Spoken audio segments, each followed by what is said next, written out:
नमस्कार दोस्तों, स्वागत करता हूँ आप सभी का। आज की वीडियो में बात करेंगे कि लास्ट 1 ईयर में कौन से सेक्टर्स ने आउट परफॉर्म किया है। स्पेशल फोकस रहेगा कि कोविड क्रैश के बाद जो कि स्टॉक मार्केट में क्रैश आया, उसके बाद जो रिकवरी फेज आया, उस रिकवरी फेज में किस सेक्टर ने आउट परफॉर्म किया है, समझने की कोशिश करेंगे ऐसा क्यों हुआ है। तो सबसे पहले तो मैं आपको सेक्टर्स पे ले चलता हूँ। ये S&P 500 की ईयरली सेक्टर परफॉर्मेंस है, S&P 500 की, thanks to the site novelinvestor.com। Again अब यहाँ पे कंपैरिजन एक मैं करना चाहूँगा 2009 और 2020 का। अब रीज़न इसके कंपैरिजन का क्या है कि जो 2008 की क्राइसिस थी, वो लगभग उसकी जो रिकवरी आई थी वो 2009 से आई थी, क्योंकि 2008 की क्राइसिस 2008 के एंड के आसपास आई थी। 2020 की जो क्राइसिस थी और जो अभी चल भी रही है, वो 2020 की स्टार्ट में आई थी। तो जो स्टॉक मार्केट की जहाँ तक बात है, मैक्सिमम मुझे लगता है रिकवरी का एक बड़ा फेज 2020 में ऑलरेडी आ चुका है। तो इसलिए देखेंगे कि रिकवरी जो आई है वो किन सेक्टर्स में आई है, क्या उसमें कोई रिलेशन है यानी। तो सबसे पहले तो मैं यहाँ पे आपको ग्लोबल मार्केट जो है उसमें दिखाता हूँ, फिर इंडियन मार्केट्स के भी जो सेक्टर्स हैं वो मैंने एक्सेल शीट में एक बना के रखे हैं, तो मैं इनको भी आपको उसके बाद दिखाने वाला हूँ। तो अगर ग्लोबल सेक्टर्स में हम देखें तो यहाँ पे हमें सिर्फ दो अनोमलीज दिख रही हैं, नहीं तो बाकी सबकी रैंकिंग लगभग एक या दो के अंदर ही है। एक या दो के अंदर क्या मैं कह रहा हूँ, इसका मतलब है कि जैसे 2009 में हम देखेंगे तो information technology was the most out performing sector, और 2020 में भी ये मोस्ट आउट परफॉर्मिंग सेक्टर रहा है, तो लगभग उस रैंक पे रहे। मतलब मैक्सिमम जो है, ये शायद 12 सेक्टर्स हैं, इनमें से 10 सेक्टर्स ऐसे हैं जो उसी रैंक पे रहे हैं, या फिर उसके एक रैंक नीचे ऊपर, या फिर दो रैंक नीचे ऊपर ऐसे रहे हैं। और बाकी दो सेक्टर्स कुछ अनोमलीज में हैं, जो कि लाइक ड्रास्टिकली कुछ चेंज आया है। तो मुझे लगता है कि वो एक एक्सेप्शन है। अगेन 12 सेक्टर्स में से अगर सिर्फ दो सेक्टर में ऐसा होता है तो हम उसको कह सकते हैं कि एक एक्सेप्शन है। ओवरऑल ब्रॉडर मार्केट ने लगभग वैसे ही परफॉर्म किया है जैसे कि 2009 में किया था। तो इंफॉर्मेशन टेक्नोलॉजी की रैंक हम देखें तो ये सेम है। Again this is S&P 500। अगर हम INFT देखें, S&P 500 information technology index, annual CAGR यहाँ देख सकते हो आप। तो एनुअल CAGR के हिसाब से भी अगर आप लाइक देखते हो तो यहाँ पे IT आपको दिख रहा है टॉप पे। Okay, done. तो अब देखते हैं 2009 में सेकंड जो नंबर पे था वो था मटेरियल्स में। इसको लेजेंड भी आपको दिखाना चाहूंगा ताकि आप समझ पाएं एक बार अच्छे से कि MATR क्या है। MATR is the materials index, right. तो 2009 के केस में जो मटेरियल इंडेक्स था नंबर सेकंड पे था, 2020 में यहाँ पे नंबर फोर्थ पे है, तो बस दो रैंक नीचे गया है।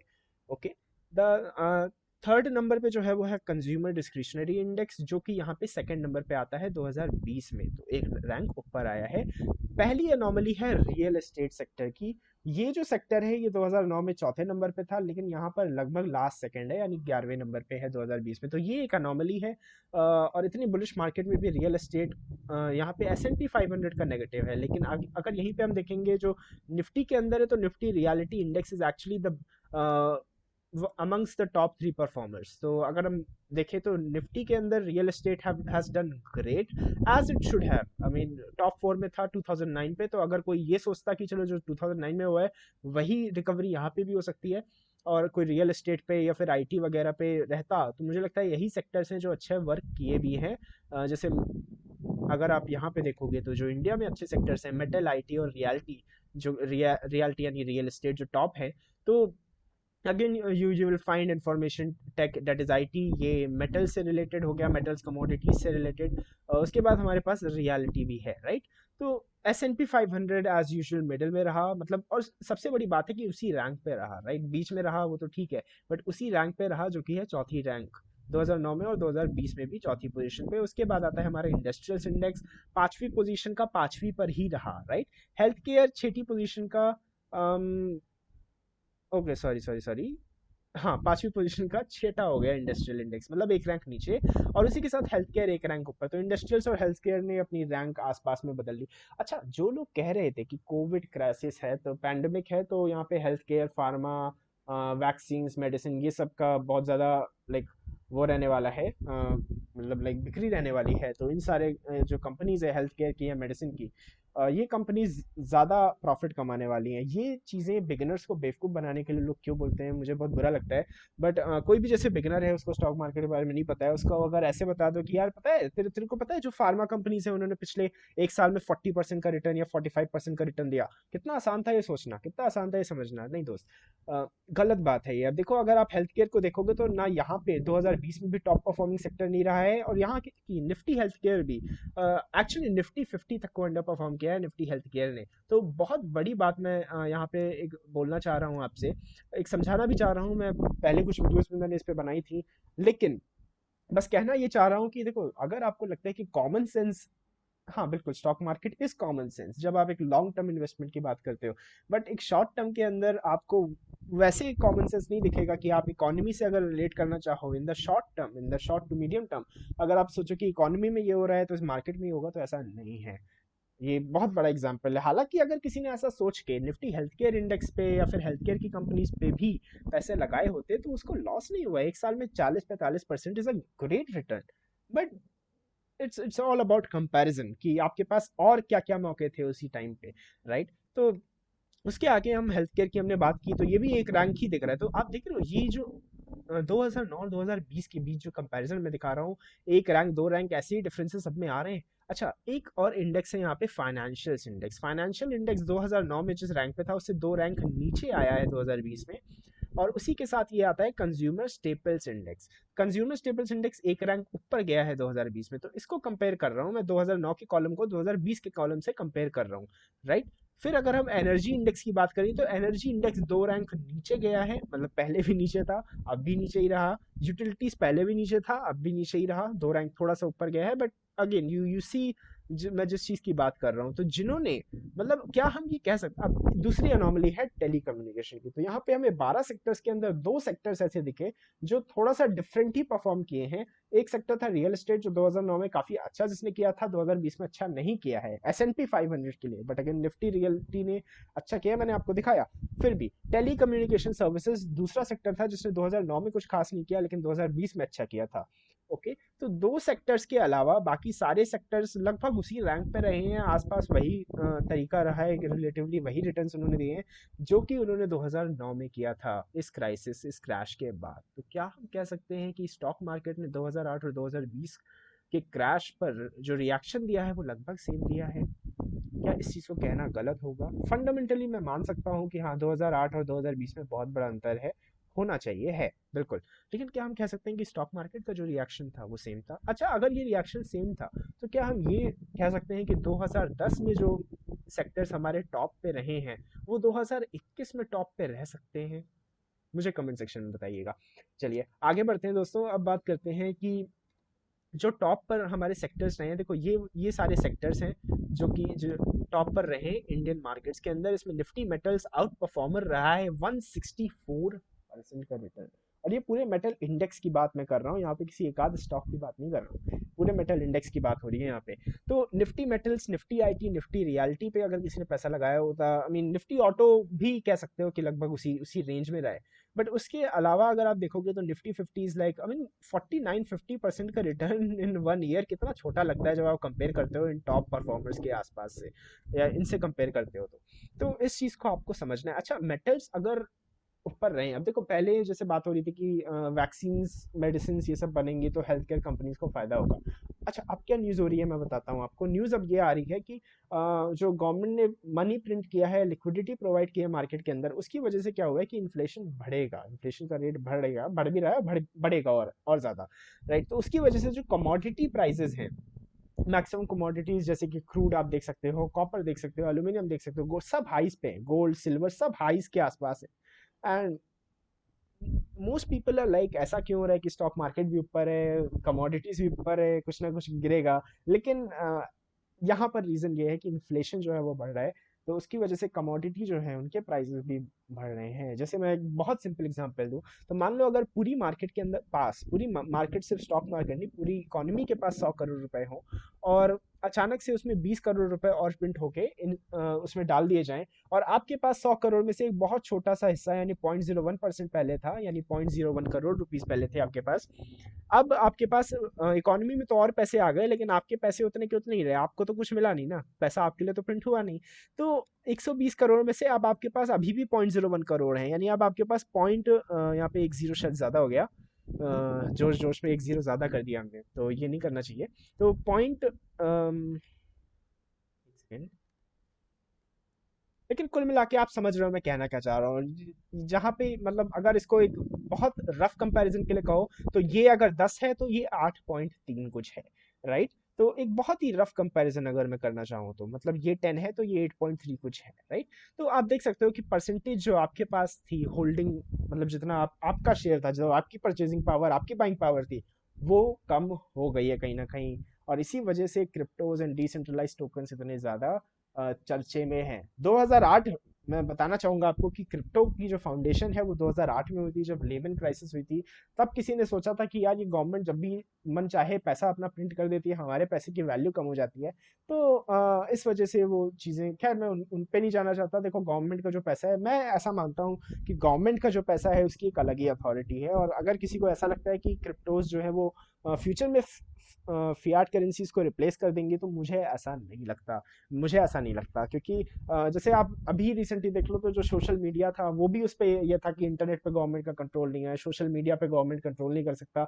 बट अभी आप रिसेंटली देख रहे हो कि जितने भी ऐप्स वगैरह हैं, Twitter, Facebook, WhatsApp, they all have to comply और they all have to fight court cases, right. तो मतलब गवर्नमेंट की पावर बहुत ज़्यादा होती है, इसको अंडर एस्टिमेट हम नहीं कर सकते। और अगर किसी को ये लगता है कि डिसेंट्रलाइजेशन इतना आसान नहीं है, all governments will try to keep that central authority and मतलब अब क्या बोलूँ मैं उस पे, वो अच्छी चीज़ भी है और कहीं ना कहीं हाँ, डिसेंट्रलाइजेशन के भी कुछ एडवांटेजेस हैं और एक सेंट्रल अथॉरिटी होने के भी कुछ एडवांटेजेस हैं। मैं मानता हूँ कि सारी चीज़ें बहुत अच्छे वे में हो सकती हैं अगर एक सेंट्रल अथॉरिटी होती है तो। बट उसी के साथ ऐसी चीज़ें अगर जब होती हैं, जब पैसा प्रिंट होता है जिसकी वजह से हमारे पैसे की वैल्यू कम हो जाती है, भले ही वो थोड़ी सी कम होती है, एक बहुत बड़ा डिफरेंस नहीं है ये 10% और 8.3% परसेंट, मतलब उतना नहीं, लेकिन कुछ 0.01 या 0.0083 बड़ा डिफरेंस नहीं है, बट कुछ डिफरेंस तो है। स्पेशली जब मैंने, मेरी कोई गलती तो उसमें नहीं है ना, अगर एक पैंडेमिक हो गया या फिर अगर लेमन क्राइसिस हुई तो उसमें मेरी कोई गलती नहीं है, तो मैं क्यों पैसे पे कर रहा हूँ, मेरी क्यों परचेजिंग पावर घटाई जा रही है, इस चीज से ही कुछ लोग शायद उसमें नाराज थे, तो नाराजगी भी जायज है। खैर, समझना चाहिए। खैर वो अलग ही टॉपिक हो गया। एक मैं यहाँ पे बात करते हैं मेटल्स की। तो अच्छा, मेटल्स में जब बात करते हैं हम स्टॉक्स की, जैसे Tata steel, Hindalco, hind copper वगैरह की, तो हम कहते हैं कि ये जो स्टॉक्स हैं कहीं ना कहीं, देखो दो टाइप की चीजें हैं। एक चीज है कि मान लो कोई कमोडिटी है, कुछ सेक्टर्स ऐसे होते हैं जो उस कमोडिटी को बेच कर पैसा कमाते हैं और कुछ सेक्टर्स ऐसे होते हैं जो उस कमोडिटी को as a raw material use करते हैं। जो लोग उस कमोडिटी को as a raw material use करेंगे, अगर कमोडिटी का प्राइस महंगा होगा तो उनका खर्चा बढ़ेगा, तो उनके लिए ये चीज बुरी है, राइट। और जो लोग कमोडिटी को बेच कर पैसा कमाते हैं, बनाकर बेचकर या लाइक माइनिंग वगैरह करके कुछ भी वैसे पैसा कमाते हैं, तो उन लोगों के लिए अच्छा है क्योंकि उन्हें ज्यादा पैसा मिलेगा, ज्यादा मुनाफा उनका आएगा, राइट। तो इस चीज को आपको समझना बहुत जरूरी है। तो निफ्टी मेटल्स अगर आउट परफॉर्मर है तो इसका एक ये रीजन बोला जा सकता है। बट अब अगेन इस रीजन को समझना इतना इंपॉर्टेंट नहीं था। क्यों इंपॉर्टेंट नहीं था? क्योंकि हाँ, एक चीज आपको जरूर याद आनी है, आनी मतलब जरूर याद कर लेनी है, समझ लेनी है कि ये जो लॉजिक है इसको आप क्राइसिस के बाद अच्छे से यूज कर सकते हो, राइट। लेकिन हर समय ऐसे लॉजिक आपको नहीं लगाने हैं। एक क्रैश के बाद, एक क्राइसिस के बाद जहाँ पे लिक्विडिटी पंपिंग हुई है, वहां पर, जैसे कि मैं अगर आपको 2009 में और 2020 में जैसे मैंने कंपैरिजन दिखाया, अब मैं आपको कुछ स्टॉक्स पे भी लेके चलना चाहूंगा। अगर हम देखें 2009 के जो top performers, now I don't believe कि ये टॉप परफॉर्मर रहा होगा टाटा मोटर्स। मैं ये मान सकता हूँ कि हो सकता है लार्ज कैप्स में एक टॉप परफॉर्मर रहा हो, इसलिए यहाँ पे इन्होंने दिया हुआ है equitymaster.com इज द वेबसाइट। 2009 में मैं टॉप परफॉर्मेंस जानना चाह रहा था, तो इंडिया के अंदर Tata Motors is like the top performer in 2009।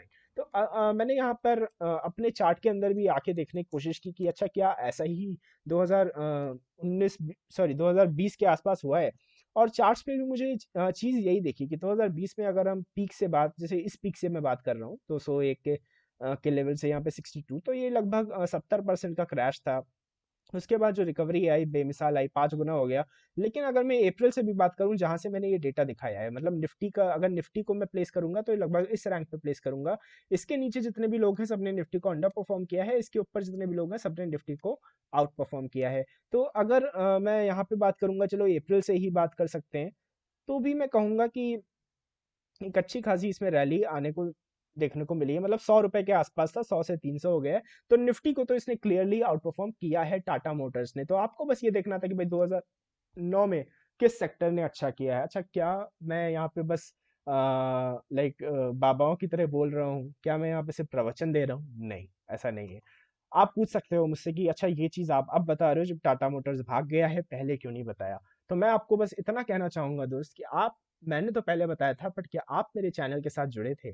क्या आप मेरे चैनल को देख रहे थे, समझ रहे थे? मैं आपको दिखाना चाहूँगा, आज से 6 महीने पहले मैंने एक वीडियो डाली थी मुहूर्त ट्रेडिंग पिक्स की। वहाँ पे दिवाली के दिन ही मैंने इस वीडियो को डाला था और सिर्फ 37 लोगों ने इस वीडियो को देखा है।